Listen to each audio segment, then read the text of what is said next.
She always paid her bills on time. He never missed a shift at work. They trusted too easily, just one can't-miss investment, one small loan, one friend's advice. Then came the sleepless nights, the overdue notices, the calls that wouldn't stop. What if the real danger wasn't irresponsibility, but believing you're safe? This is the story of how good people fall, and how they can rise again. Karen Ramirez had always played by the rules. A second-grade teacher in Des Moines, Iowa, she lived within her means, paid her mortgage on time, and rarely splurged. After her divorce, she became even more cautious, ensuring every dollar was accounted for. But in the spring of 2020, as the pandemic tightened its grip, she found herself scrolling through social media more than ever, and that's where it began. A sponsored ad promised financial freedom: turn $1,000 into $10,000 in a month. Join our community of winners. It looked legitimate, there were testimonials, screenshots, even a webinar. She hesitated, but after hearing a woman with a similar story talk about paying off her house, Karen decided to give it a try. The first $1,000 disappeared quickly. Then came the premium mentorship offer, another $2,000. When the promised returns didn't materialize, the customer service line stopped answering. Within 3 weeks, Karen realized she'd been scammed. Panic set in. She hadn't told anyone, not her grown kids, not her colleagues. Shame wrapped around her like a second skin.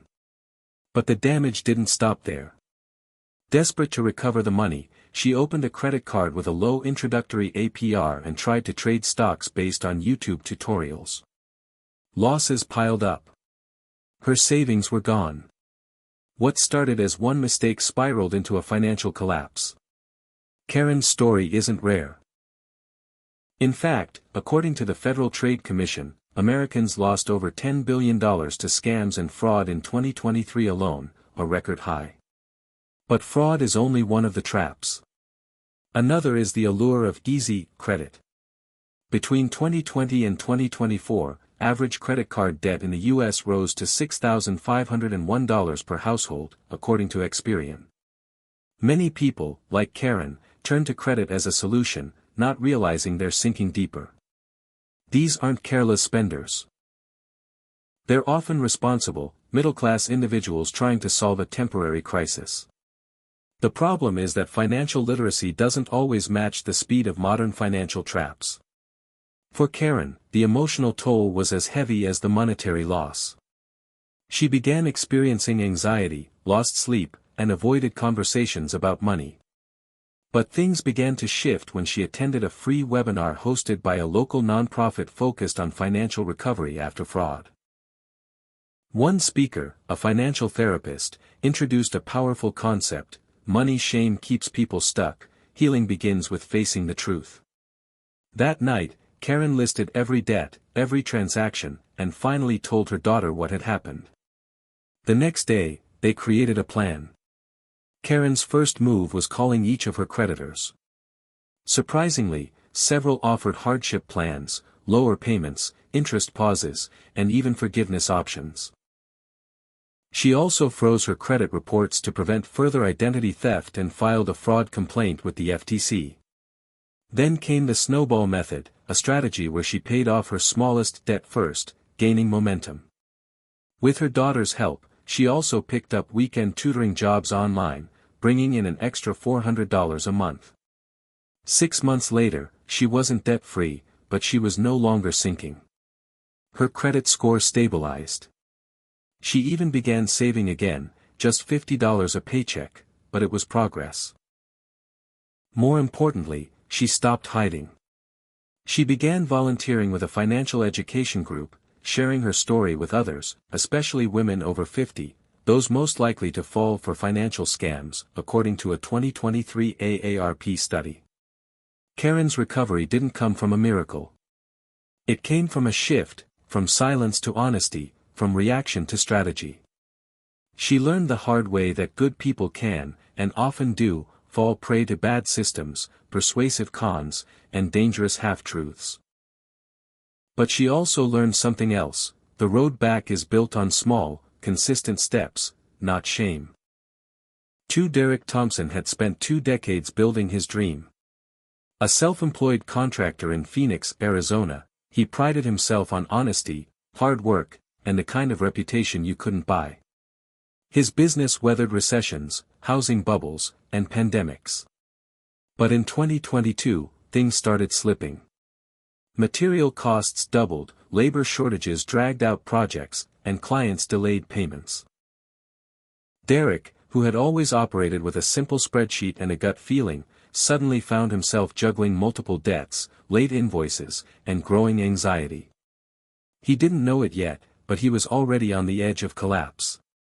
The warning signs were all there: over-reliance on personal credit cards to cover business expenses, cashing out his emergency fund to finish a delayed project, and a creeping habit of avoiding calls from his suppliers. According to a 2023 study by the U.S. Small Business Administration, over 40% of small business owners face financial distress due to inconsistent cash flow and lack of financial planning. Derek thought that by taking on one more client, things would turn around. Instead, a major client declared bankruptcy, leaving him with $18,000 in unpaid work. The dominoes began to fall. Within 4 months, Derek maxed out 3 credit cards, missed 2 mortgage payments, and defaulted on a business loan. Yet he still showed up on job sites every morning, convincing himself that working harder would fix everything. The deeper issue, however, was his refusal to seek help. Pride kept him silent. By the time his wife found out, their home was in pre-foreclosure. Everything changed when a former client, now a financial advisor, reached out after seeing one of Derek's worried posts online. He offered to review Derek's books for free. That conversation revealed the real problem. Derek had no separation between personal and business finances, and no strategic budget. They implemented 2 immediate solutions. First, they opened a business-only bank account to track every expense separately. Second, they created a rolling 12-month cash flow forecast, helping Derek visualize his money flow and anticipate shortfalls. They also renegotiated his debts. By contacting lenders directly and providing proof of hardship, Derek was able to secure reduced payments on 2 of his credit cards and refinance his business loan at a lower rate. With breathing room, he downsized his operation, letting go of costly equipment leases and subcontractors, and focused on high-margin, smaller renovation projects. Within 6 months, his income stabilized, and his stress levels dropped dramatically. The biggest shift, however, was mental. Derek joined a local small business peer group and began attending free financial literacy workshops. He learned that 62% of small business failures in the U.S. stem from poor cash flow management, not lack of clients. He wasn't alone, and he wasn't doomed. Today, Derek still works with his hands, but he also works with spreadsheets, forecasts, and contingency plans. He doesn't just build homes anymore, he's building resilience. His story is a powerful reminder. The signs of financial collapse aren't always dramatic. Sometimes, they look like hard work and silent stress. But with the right tools, even a free fall can become a turning point. Linda Morales stood in her kitchen in Tampa, Florida, staring at the final notice from her bank. She had 30 days before foreclosure proceedings would begin. Just 3 years earlier, Linda was thriving. A single mother of 2, she had worked her way up from cashier to branch manager at a retail chain, and with a modest savings, she bought her first home. Then came the layoffs of 2021. She was let go with a 2-month severance. Confident in her experience, Linda believed she would find another job quickly. But months passed, interviews dried up, and bills didn't stop coming. As the pressure mounted, Linda began leaning on payday loans, first one, then another to cover the first, until she was paying $600 in fees just to keep from defaulting.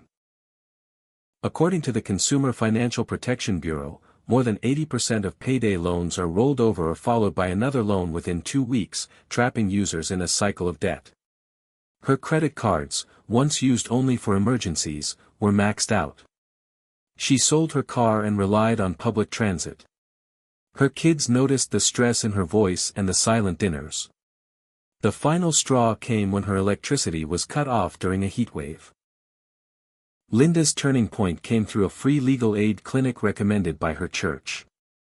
The lawyer reviewed her case and uncovered multiple violations in the payday loan agreements, excessive interest rates and failure to disclose terms. With assistance, Linda filed a formal complaint and had nearly $4,000 of her debt voided. She was also referred to a nonprofit credit counselor who helped her create a debt management plan, consolidating her credit cards into one payment with a reduced interest rate. This lowered her monthly outflow by 40%. The counselor didn't stop there. Together, they established a bare-bones survival budget focused on essentials, rent, food, utilities, and minimal debt repayment. Linda learned how to prioritize bills, negotiate payment plans with utility companies, and resist predatory lenders. She began working part-time gigs, tutoring online, delivering groceries, earning just enough to stabilize her home. The discipline paid off. After 5 months, she stopped relying on borrowed money. She then enrolled in a free local workforce retraining program for data entry, an in-demand remote job field. By the time she completed her certification, Linda had saved her home from foreclosure, paid off 3 credit cards, and landed a remote position with steady income. Her story mirrors that of millions of Americans, especially women of color, who are disproportionately targeted by predatory lenders and underrepresented in financial education programs. The emotional toll, shame, fear, isolation, is real, but so is the way out. Linda now volunteers weekly at the same legal clinic that helped her. She doesn't hide her story, she shares it openly with others trapped in the payday loan maze. For her, survival wasn't just about paying bills. It was about reclaiming control, step by small step. She didn't win the lottery or receive a miracle bailout. She asked for help, learned new tools, and built her way out. Mike Carlson had always believed in the American dream: work hard, stay loyal, and success will follow. For 17 years, he worked at a manufacturing plant in Akron, Ohio. He clocked in early, volunteered for overtime, and took pride in his work. When rumors of automation surfaced in 2021, he dismissed them. But within months, machines replaced 60% of the workforce. Mike was handed a pink slip with a severance check that couldn't cover 2 months of his mortgage.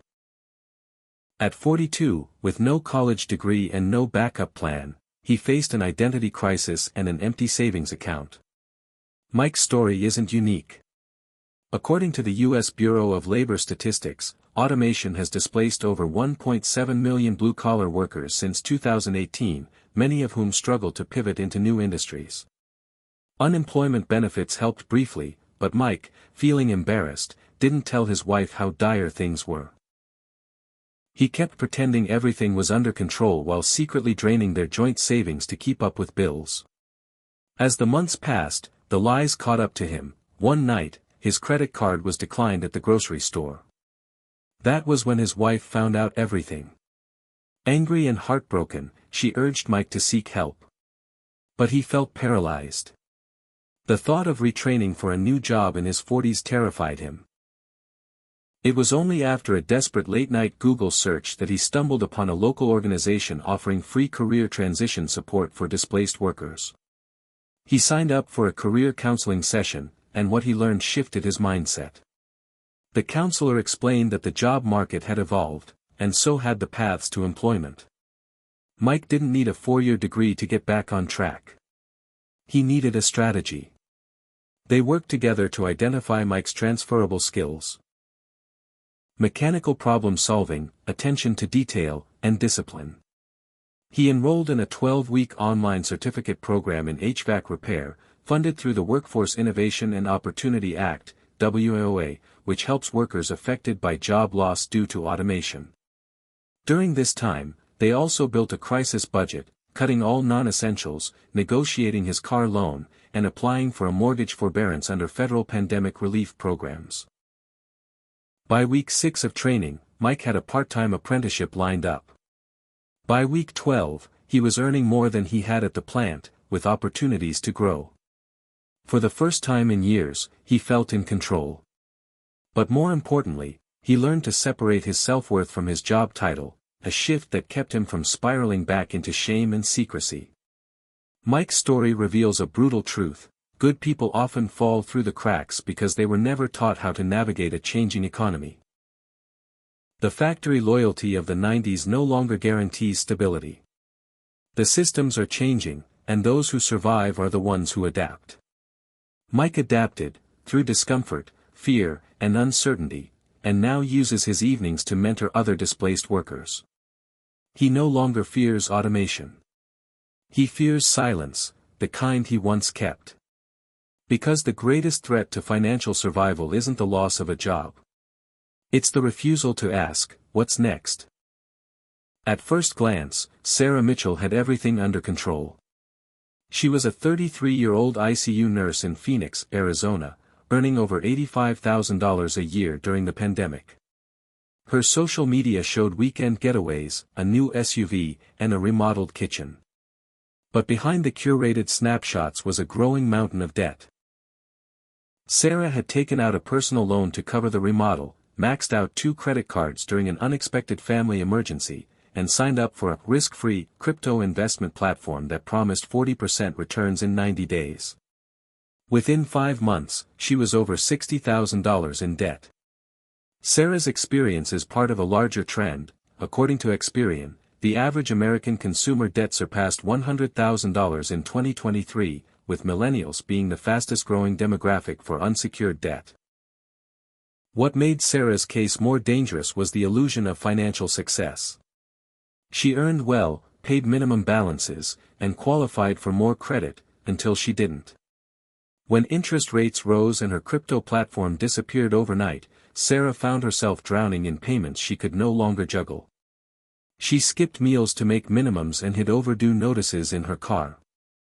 Her wake-up call came during a shift at the hospital when her debit card was declined at a vending machine. A colleague noticed her frustration and, after a quiet conversation, handed her a flyer for a financial literacy workshop hosted by a local credit union. It was free, anonymous, and met every Thursday evening. Reluctantly, Sarah attended. What she heard made her furious, not at the system, but at herself. The workshop leader broke down the debt illusion, how the comfort of high income masks poor financial decisions and how small interest percentages accumulate into years of lost wealth. That same night, Sarah took the first real step toward recovery. She used a debt avalanche strategy, prioritizing the highest interest balances while making minimums on the rest. She also reached out to a nonprofit credit counseling service that helped her negotiate lower APRs. But the real shift came when she confronted her own mindset. She realized she had tied self-worth to spending, thinking that looking successful meant being successful. The crypto loss, once her deepest shame, became her clearest lesson: if it sounds too good to be true, it's not just a red flag, it's a billboard. Sarah began documenting her journey anonymously online. To her surprise, thousands of people responded, other professionals in debt, ashamed to admit it. They traded tips, resources, and emotional support. Through this community, Sarah learned about financial automation. Setting up automatic transfers to savings, establishing emergency funds, and investing small, consistent amounts in index funds instead of speculative ventures. Within 18 months, Sarah paid off her high-interest credit cards, canceled the loan, and grew a $9,000 emergency fund. She didn't need to earn more, she needed to manage better. Her financial literacy class turned into a regular speaking engagement. She now teaches nurses how to avoid lifestyle inflation and build lasting security. Sarah's lesson is universal: high income does not equal wealth. Discipline, education, and community do. She didn't need a miracle or more money. She needed the truth, and the tools to act on it. David Thompson stood at the entrance of his newly rented apartment, a modest 2-bedroom in suburban Minneapolis. The hardwood floor creaked, the paint smelled fresh, and for the first time in years, there was quiet. Not the silence of defeat, but the peace of stability. Just 18 months earlier, David had been on the verge of homelessness. Divorced, recently laid off from his regional sales manager role, and drained of savings after covering his mother's medical bills, he had nothing left but a car full of boxes and a list of regrets. David's collapse didn't come from one catastrophic event. Like many Americans, it was a slow unraveling. First came the job loss during corporate downsizing. Then, a temporary freelance gig that barely paid the bills. Rent got harder to cover. His credit cards hit their limits. According to the Federal Reserve, over 40% of U.S. adults wouldn't be able to cover a $400 emergency without borrowing or selling something. David was one of them. For a man once making six figures, the fall was humiliating. But it was also illuminating. Sleeping in his car one night behind a Walmart, David searched online for housing assistance and stumbled on a program offered by a local nonprofit called Project Thrive. They provided transitional housing, mental health counseling, and career coaching. He applied, was accepted, and spent the next 3 months in a shared housing unit with other men facing similar circumstances. The humility of that environment changed everything. For the first time, David spoke openly about his financial mistakes, co-signing loans, ignoring budgeting, and clinging to an income level that no longer existed. The program introduced him to a concept he had always dismissed. Sustainable financial living. Not just making more money, but designing a life that didn't crumble when income stopped. David learned about zero-based budgeting, where every dollar has a job. He discovered the power of financial triggers, habits and emotional patterns that led to overspending. He cut his expenses by more than half, sold his second car, negotiated a repayment plan with creditors, and picked up a part-time job delivering groceries while attending evening classes in digital marketing. In one of those classes, he met a recruiter who noticed his communication skills and sales experience. Within weeks, David landed a remote position with a tech startup. It paid less than his old job, but it offered flexibility and growth. More importantly, it aligned with his new life values: simplicity, transparency, and control. He set up automatic transfers to a high-yield savings account, started investing through a Roth IRA, and joined an online support group for men recovering from financial collapse. David's turning point came not from a miracle, but from a mindset shift. Financial security isn't built on income. It's built on consistency. His story, like many others, proves that the path to lasting stability begins with honesty, humility, and the right tools. The flashy lifestyle he once chased no longer appealed to him. What mattered now was not the size of his paycheck, but the strength of his foundation. As he stood in his new apartment, unpacking the last box, he placed a small sticky note on the fridge. It read, "You only fall apart if you build on sand."